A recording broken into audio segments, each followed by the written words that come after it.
fi ewì sọrí ọ̀jọ̀gbọ́n Olaleye akọni tọ́ni. Ọlá tá a fi láni lójú ní rábí iṣó, láì rẹ́ni káàánú ọlọ́lá àná. Gbogbo ọlá kọ́ ní lẹ́yẹ, ipa rere ní mẹ́yẹ láíláí wọnú ọlá. Ọlá tá a fi lẹ́lòmíràn ní di púpọ̀. Omi òjò tá a gbè la lè ròyìn bó ti rí. Ọyọ́ tá a jẹ la lè ròyìn adùn rẹ̀. Mo gbèjò ọ̀jọ̀gbọ́n ọlá di púpọ̀, mo mọ bó ti rí. Mo fọ́yọ́ rẹ̀ jẹ kà, mo lè ròyìn adùn rẹ̀. Àsìkò ìgbọ̀nsẹ̀ ní kó sálángá. Ó gbàrán sóde lásìkò òtútù. Ó dá sányán sí mi lọ́rùn kí n lè bẹ́gbẹ́ pé. Olóore t'Olúwa tẹ́wọ́ gbà lábẹ́ẹ̀lì àkọ́kọ́.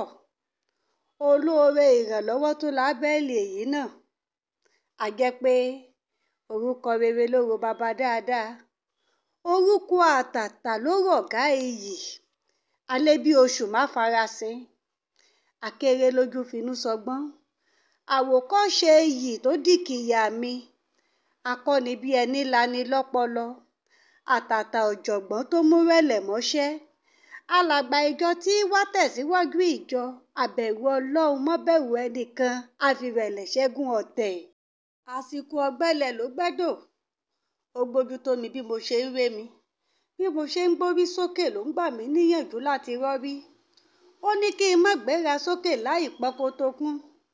Mo pọkotokún tán, kò tún dá gbígbé rẹ̀ dá mi. Ó ní mi lọ́wọ́ láti gbé e sórí. Omi rírẹ́ tí ìnira wá dìrọ̀rùn fún mi wẹ̀lẹ̀kù bí erémọdé. Bẹ́ẹ̀ ṣe ń ṣe ló jí ẹ rí bẹ́ẹ̀ ṣe rí ọ̀jọ̀gbọ́n. Bẹ́ẹ̀ ṣe rí ló jí ẹ wà bẹ́ẹ̀ ṣe wà. Bẹ́ẹ̀ ṣe wà ló jẹ́ kọ́lá yín ọ̀hún ó máa pọ̀ sí. Ọlá yín tẹ̀mí wá ń rí yìí ò wá tí ì pọ̀ tó. Olúwa sì máa bùkọ́lá yín sí i. Ọrẹ t'Olúwa ta yín ò ní dàwátì. Ìfẹ́ t'Ọlọ́run ní sí yín ò ní díbàjẹ́. Adẹ́dá tí ń wà pẹ̀lú yín ò ní fìgbà kankan fi yín sílẹ̀.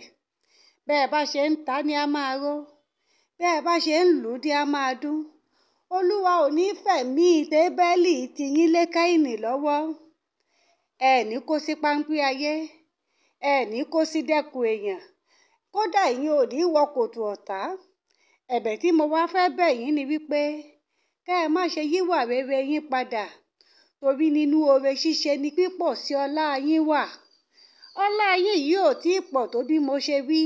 Torí ó sì máa pọ̀ sí lọ́pọ̀lọpọ̀ ní lórúkọ Jésù Kristi.